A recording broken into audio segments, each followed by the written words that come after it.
This is Ron Paul on Piers Morgan's show about Eric Snowden. Let's listen.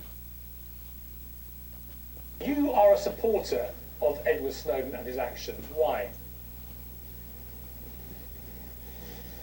Well, from what I hear and what he's done, I mean, he's done a great service because he's telling the truth, and this is what we are starved for. The American people are starved for the truth. And when you have a dictatorship or an authoritarian government, truth becomes treasonous. And this is what they do. If you are a whistleblower, or if you're trying to tell the American people that our country is destroying our rule of law and destroying our Constitution, they turn it on and they say, oh, you're committing treason. So this is a big problem.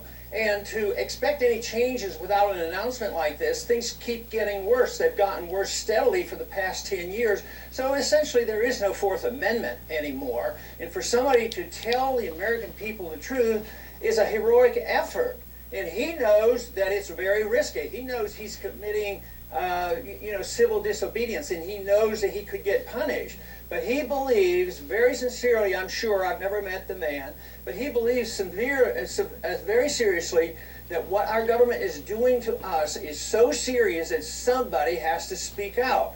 And I think the large majority of American people are sick and tired of hearing how many people are having surveillance on them, whether it's their phones, their internet, and email, and everything else. Matter of fact, I think the president ought to send him a thank you letter, because the president ran on transparency, and we're getting a lot of transparency now. So finally, we're getting the president to fulfill his promise about transparency. So that's pretty exciting for me. That is an amazing argument from Ron Paul, and I'm stunned by how correct it is. At the end, when he said, I think President Obama should send him a thank you letter. No. The reason why he's saying that is because Obama was the one who promised to do what Eric Snowden is doing. Eric Snowden leaked this information to the press so that the American people would have a debate about it and then hopefully shut it down because it's a clear violation of the Fourth Amendment. I played you the clips of President Obama in 2008 saying the exact same things.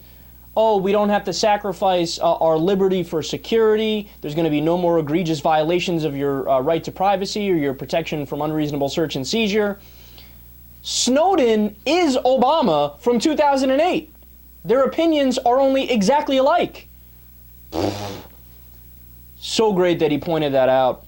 And then those were some strong words. At the beginning, he said this is, an authoritarian government. If you have a dictatorship, so on and so forth. He said there's basically no more Fourth Amendment. Again, those are very powerful, concrete terms and phrases he's using, but I don't see how anybody can really disagree with it. When you understand that our Constitution gives us a right to privacy, when you understand that the Fourth Amendment guarantees us from unreasonable search and seizure, how could this not be an unreasonable search and seizure? So Margot, the 72-year-old grandma, well, yeah, collect her information because we don't know. She might be aiding and abetting terrorists. Dave, the construction worker, got to get his information. You never know. Every email he's ever sent, got to store it. We might have to go back and look at one time or another. The way the system functioned before 2001 and today as Obama is expanding the surveillance state worked fine.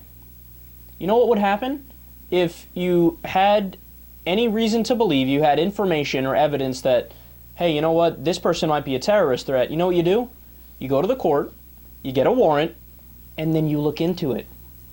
The way it works now is they flip the burden of proof. Well, we have everybody's information, and we're going to look into everybody, and only when you show us that you're not a terrorist, even then we'll still continue collecting your information because you never know down the road.